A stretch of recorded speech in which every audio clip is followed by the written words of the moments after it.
গল্পটা সবাইকে শোনার জন্য আমি রিকোয়েস্ট করবো না, বিকজ এটা শুনলে হয়তো মেয়েদের উপরে বা ছেলেদের উপরে বিশ্বাস উঠে যেতে পারে, মানে মানুষের উপরে আপনার বিশ্বাসটা চলে যেতে পারে, হোক যেই হোক সেটা, মানে আপনার বিশ্বাসটা একটু হলো নড়বড় হয়ে যাবে যদি আপনি গল্পটা শুনেন। তো তারপরে যদি শুনেন তো শুনতে পারেন।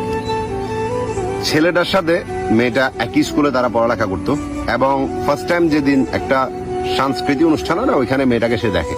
দেখার পরে ফার্স্ট দেখাতে মেয়েটাকে তার অনেক ভালো লেগে যায়। দেন ছেলেটার একটা বান্ধবীর মাধ্যমে স্কুলের মধ্যে মেয়েটার কাছে তার নাম্বার দিল, এবং এখান থেকে তাদের টুকটাক কথাবার্তা বলা শুরু হয়েছে। দেন কয়েক মাস তারা ফ্রেন্ডশিপলি কথা বলার পরে রিলেশনশিপে চলে গেল, কিন্তু মেয়েটার একটা শর্ত ছিল যে তাদের রিলেশনশিপের কথাটা কেউ কোনোদিন জানতে পারবে না। তো ছেলেটা ওইটা অ্যাকসেপ্ট করে নিছে। দেন তারা দেখা করতো লুকায় লুকায়, কথা বলতো লুকায় লুকায়, মানে সবকিছু একদম পারফেক্ট চলতেছিল। এরপরে যাই স্কুল লাইফ শেষ হলো, কলেজে তারা একই কলেজে দুজন ভর্তি হলো।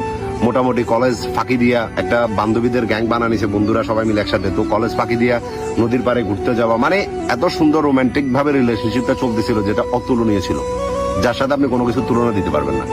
ঠিক আছে, এরপর আসলো করোনার টাইমে, মানে 1 বছর পর্যন্ত তাদের একে অপরের সাথে কোন রকম দেখা সাক্ষাৎ হয় না, বাট ফোনের মধ্যে কথাবার্তা হতো। 1 বছর পরে আবার দেখা সাক্ষাৎ হলো, একে অপরের সাথে কথাবার্তা বললো।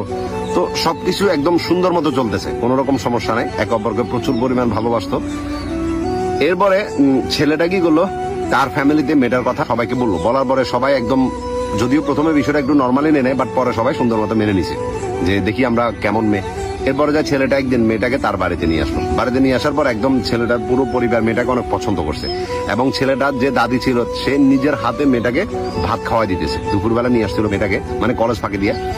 তো বুঝতে পারতেছেন যে মানে কতটা ডিপলি রিলেশনশিপ হলে পরিবারের মধ্যে সবাই ওই মেয়েটাকে পছন্দ করছে। ছেলেটার দিকে তাকায়, ভাবুন কতটা ভালোবাসলো। ঠিক আছে, এরপরে যাই, মানে দিনকাল যাচ্ছে, তাদের পড়ালেখা সুন্দর মতো চলতেছিল। তো ছেলেটা বলতেছে যে যত মানে ওর সাথে সম্পর্কটা আমার ডিপ হইতেছে, যত আমরা একে অপরের কাছে আসতেছি, তত একটা ভয় মনের ভিতর বাড়তেছে যে যদি কখনো ওরা আমি হারাই ফেলি।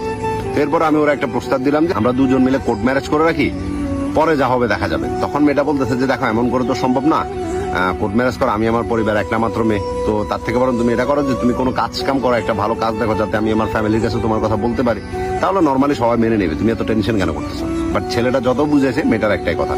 দেন ছেলেটা চিন্তা করলো যে সে বাইরের দেশে চলে যাবে। ঠিক আছে, তা আর এর মধ্যে মেয়েটার প্রেশারও বাড়তে থাকে যে তুমি কিছু করতেছো না, তুমি কিছু করতেছো না। তো ছেলেটা তার ফ্যামিলিকে গিয়ে বললো যে আমি বিদেশ চলে যাব, আপনারা আমাকে বিদেশ পাঠানোর ব্যবস্থা করেন। তখন ছেলের ফ্যামিলির সবার একটা ইচ্ছে ছিল যে এই ছেলেটাকে ইউরোপে পাঠাবে, কিন্তু ওটার জন্য একটা লং প্রসেস, বুঝতে পারতেছেন। কিন্তু ছেলেটা বলতেছে যে আমার এত টাইম নেই। তো পরে মালয়েশিয়াতে তার জন্য স্টুডেন্ট ভিসা দেখলো, এবং সে ওইখানে মালয়েশিয়াতে চলে যাওয়ার জন্য সম্পূর্ণ প্রসেসিং রেডি করতেছে। এইচএসসি তে ভালো রেজাল্ট করা